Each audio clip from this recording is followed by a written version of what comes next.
प्राचीन समय की बात है। दो मित्र थे, अलगू और जुम्मन। दोनों में बचपन से ही गाढ़ी दोस्ती थी। समय के साथ दोस्ती बढ़ती गई। जुम्मन मियाँ की एक मौसी थी। उसके कोई भी बाल बच्चा नहीं थे, इसलिए अपनी जायदाद 3 बीघा जमीन जुम्मन मियाँ के नाम से लिख दी। जमीन लिखाने के पहले खूब अच्छी तरह सेवा सत्कार, भोजन दिया गया। लेकिन जब ही जमीन लिखा गया, कब्जे में आ गया, मौसी पर ध्यान देना बंद कर दिया। रूखी सूखी खाना देने लगा और ऊपर से झिड़कियाँ कि बुढ़िया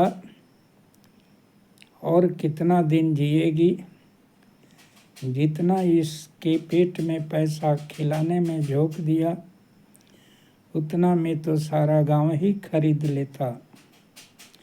इस प्रकार खाना भी ठीक से नहीं दिया जाता और ताने सुनाए जाते। उससे तंग आकर के बुढ़िया सोची कि अब तो अकेले रह कर के बनाना ही अच्छा है, और गांव-गांव पंचायत के लिए जाने लगी। और जुम्मन मियाँ से बोली, अब तुम्हारे साथ मेरा गुजारा न होगा, मुझे महीने के खर्च दो और मैं अलग बना के खाऊंगी। इसके लिए जुम्मन मियाँ तैयार नहीं था और कहा कि हाँ, पंचायत बुला लो, देखते हैं कौन पंचायत करता है, क्योंकि उसका प्रभाव गांव में था, सभी लोग का एहसान उस पर था। एक दिन पंचायत निश्चित हुई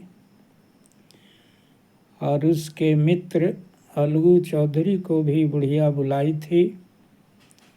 अलगू चौधरी ने कहा कि तुम तो जानती हो, वह मेरा मित्र है,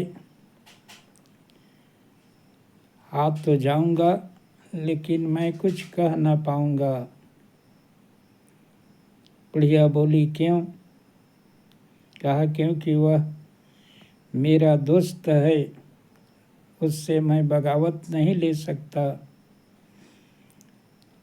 बुढ़िया मौसी बोली, क्या बगावत के डर से ईमान की बात न कहोगे? यह बात अलगू चौधरी के दिमाग में बैठ गया और पंचायत में वह भी शामिल हुआ। और कुछ लोगों ने बुढ़िया से कहा कि पंचायत में किसको चुनती हो? बुढ़िया जो है जुम्मन चौधरी की परेशानी को समझ जाती है कि अधिकतर उससे अनबन वाले लोग ही अधिक नज़र आ रहे हैं, इसलिए बुढ़िया ने उसके मित्र अलगू चौधरी को ही पंच बनाने का निर्णय किया। अंदर से तो जुम्मन मियाँ खुश हुआ, ऊपर से बोला, हमारे लिए सभी लोग बराबर हैं, जिसको भी तुम चुनो। अब अलगू चौधरी जब पंच के गद्दी पर बैठ गया तो एक से एक तीखे सवाल करने लगा। जुम्मन मियाँ को ऐसी उम्मीद नहीं थी कि यह मित्र होकर के मेरा शत्रु का काम करेगा और पंचायत में निर्णय सुनाया कि इतना पैदा तो हो ही जाता है कि तुम इसको महीने का खर्च दे सको। अगर महीने का खर्च नहीं देते हो तो यह ज़मीन तुमसे वापस लिया जा सकता है। इस प्रकार से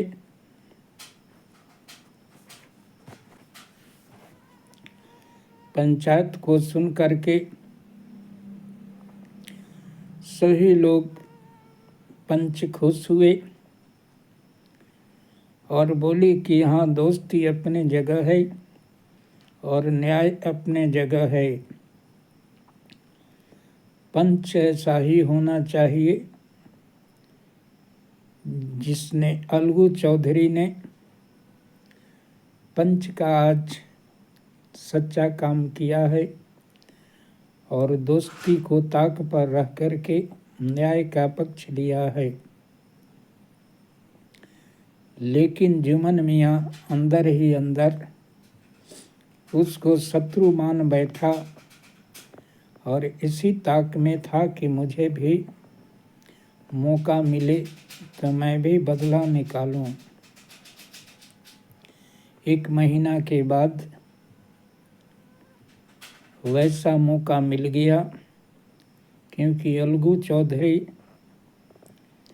2 जोड़ी बैल बड़ा ही मजबूत कद काठी वाला खरीदा था, जिसमें से एक बैल उसका मर गया। अब जोड़ी फूट गया तो गांव में ही समझू चौधरी जो हाट में बैलगाड़ी पर एक बैल से व्यापार करता था, वह उसके एक बैल जो बचा था उसको खरीद लेता है और इतना काम लेता है कि 1 ही महीना में बैल मर जाता है। और मर जाने के चलते, रास्ते में रात होने के चलते उसका सामान और रुपया गायब हो जाता है और पैसा लौटाने में आनाकानी करने लगता है। फिर अलगू चौधरी जो है पैसे के लिए पंचायत बुलाता है और समझो साहू जो बैल लिया था वह जुम्मन मियाँ को ही पंच बना देता है। अंदर से तो अलगू चौधरी डरा हुआ था कि यह अपना बदला निकालेगा, लेकिन जुम्मन मियाँ पंच के गद्दी पर बैठा तब उसे एहसास हुआ कि पंच परमेश्वर के समान होता है और न्याय दिया कि जब बैल लिया था उस समय बैल बिल्कुल स्वस्थ था। अगर तुम उसी समय पैसा लौटा देते यह नौबत नहीं आती और तुमने बैल को चारे पानी का व्यवस्था न करके दिन रात उससे खेप पर खेप ढुलाते गया, इसी कारण बैल मर जाता है। इसलिए गलती तुम्हारी है, इसलिए पैसा लौटा देना पड़ेगा शीघ्र से शीघ्र। इस प्रकार से सभी लोग पंचों की बात सुन करके जय जयकार करने लगे और फिर से जो मुरझा गई थी दोस्ती रूपी लता फिर से लहलहा उठा और जुम्मन मियाँ को भी अनुभव हुआ कि पंच के गद्दी पर बैठने के बाद वह बिल्कुल ही निष्पक्ष हो जाता है। उस समय न शत्रु नजर आता है, न मित्र नजर आता है, वहाँ केवल न्याय ही नजर आता है और न्याय की जीत हुई और सभी लोग पंच की जय जयकार करते हुए धन्यवाद दिए और फिर से जो दोस्ती में खटास आ गई थी वह फिर से दोस्ती लहलहा उठी।